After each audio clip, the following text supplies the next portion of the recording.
এখন এসছি সোনামুখী সার্ভিস কালী মাতার প্রাঙ্গণে। সোনামুখীকে আরেক নাম বলা হয় কালী ক্ষেত্র। অতএব এখানে প্রচুর কালী হয় এবং খুব বিশেষ ধরনের এবং সুন্দর সুন্দর কালী হয়। তো সব কালীরই একটা মাহাত্ম্য আছে।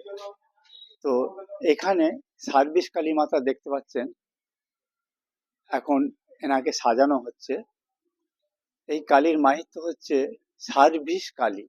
অর্থাৎ এইখানে একজন এই পাড়ারই একটা বাস কিনেছিল, কিন্তু উনি লাইসেন্স পাচ্ছিলেন না।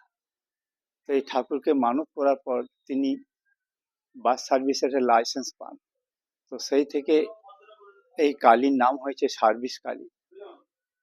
এই কালীর মাহাত্ম্য এমনই, যে যেমন ভাবে মানত করে উপকৃত হয়। এখন প্রচুর জায়গা থেকে এখানে পুজো দিতে আসে। আসাম, বোম্বে, কলকাতা থেকে তো হামেশাই আসে। তো সেখান থেকেও অনেকে সার্ভিস পেয়েছে, চাকরি পেয়েছে।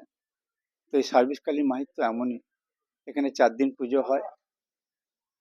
পুজো তো সামনে সোমবার। তো এই কালীর এই নামকরণ। এখন চারদিকে প্যান্ডেল হচ্ছে, সাজানো হবে, আরো লাইটিং হচ্ছে। এখানে কিন্তু খুব বিশেষভাবে প্যান্ডেল বা লাইটের মাহাত্ম্য নাই, শুধু ঠাকুরের মাহাত্ম্য এবং তার দৃষ্টিভঙ্গি, তার চেহারা সব সুন্দর এবং তার একটা মাহাত্ম্য থাকে। তো এই হলো সার্ভিস কালী।